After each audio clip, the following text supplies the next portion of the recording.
To this story that shows absolutely awkward tension within Fox News and the Republican Party, but that's not why we're covering it. We're covering it because it actually can matter.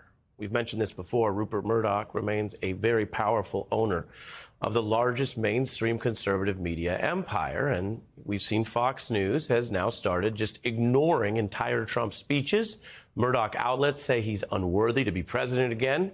And then you have someone who used to be the kind of center-right leader of the Republican Bush party, Karl Rove.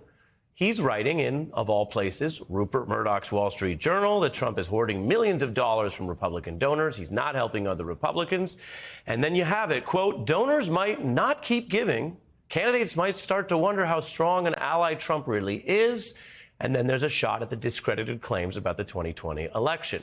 It may all sound standard and like a low bar, but you don't usually hear that from conservative Republicans in a conservative political outlet like the editorial side of the Journal.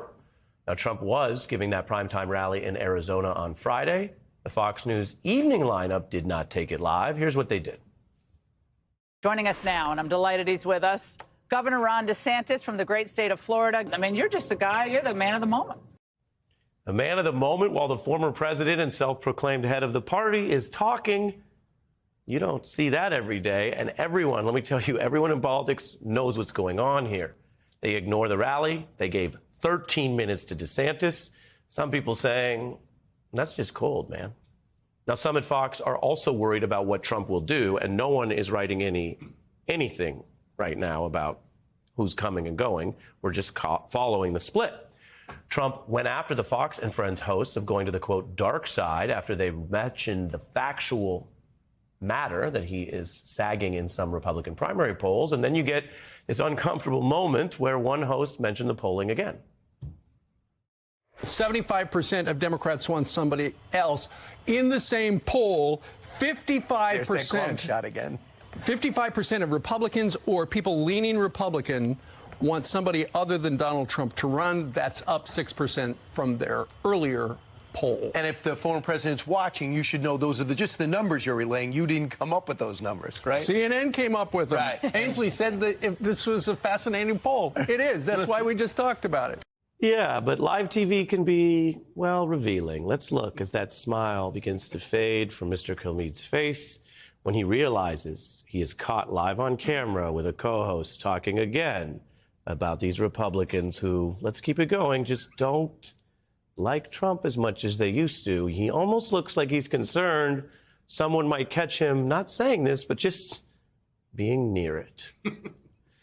The laughter you hear is from Lincoln Project co-founder Rick Wilson.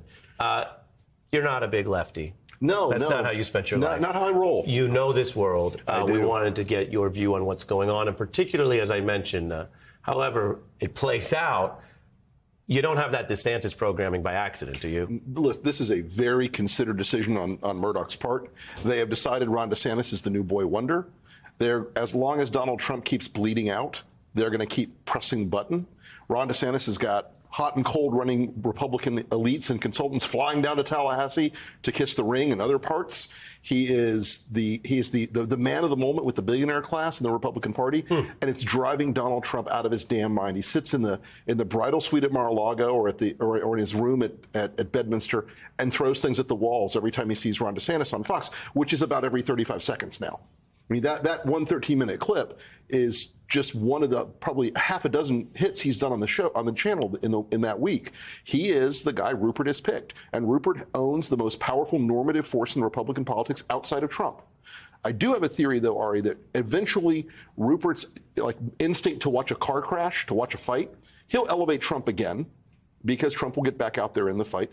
And look, the reality is Donald Trump still controls about 30% of the Republican base. Sure. The Trump hotties, they will never break. And that's enough to win primaries. But there's been many strategists like yourself, campaign veterans, as well as political scientists who point out that what we call campaigning, much of it is designed for public and media consumption. Sure. There's the private parts, you got to raise the money, you do this and that. But the public parts, people hold rallies to get them first on TV and definitely on TV where they think their voters are watching. If Ron DeSantis doesn't even have to hold rallies because his sit-down interview beats an entire Trump rally on Fox, What does that do to the Trump apparatus in this potential pre-campaign period? There were two giant driving factors in 2016. Jeff Zucker and Rupert Murdoch, who flooded Trump with earned media. He was on every single day. Trump could go to the opening of a phone booth and they would have covered it with an hour before, an hour of analysis after, and whatever, long discursive rambling Trump had. If they choke him out on the earned media side, it makes it harder and harder because he doesn't have Twitter anymore. He has a much more difficult time doing this. But we still shouldn't underestimate the fact that Trump got 100% name ID in the Republican Party. All his craziness and errors and flaws are baked in the cake with those voters. They like a lot of that. And Ron DeSantis is basically Diet Trump right now. And he's like, oh, I can do this without all of the, pussy grabbing and every other damn thing that was a deficit back in the past, or without having tried to overthrow the government. The terrible misogyny that was supposed to take Trump out. Right, all the grotesque errors of Trump, those were already baked in the cake for most voters. With DeSantis, though, when he makes mistakes, they're going to be new mistakes. And the fact of the matter is he's very popular with the Fox set, the very online Republican set. Most Americans don't know who he is yet. He is still an untested quantity. You're making a very important point, especially for people who are really close to it. I got 40 seconds left. The last question is, why does Brian Kilmeade look so sad there? Brian Kilmeade is thinking to himself, I'm going to go back into my studio and I'm going to find my phone and it's going to have 100 angry texts from Donald Trump and it's going to make me very sad. Because Trump is very intimate with these people. He grew to believe that they were an adjunct of his White House and of his power, and now they're betraying him one day at a time. It really stings. And the fact is, they know Ron DeSantis is younger and thinner and more attractive, and he hates every bit of that. Well, you shine a light on more than one important facet, including the fact that there is a political, emotional aspect to this. No question. And there are people who do that, people who manipulate that, but as you say, that's part of it. Rick Wilson, thank you, and good to see you.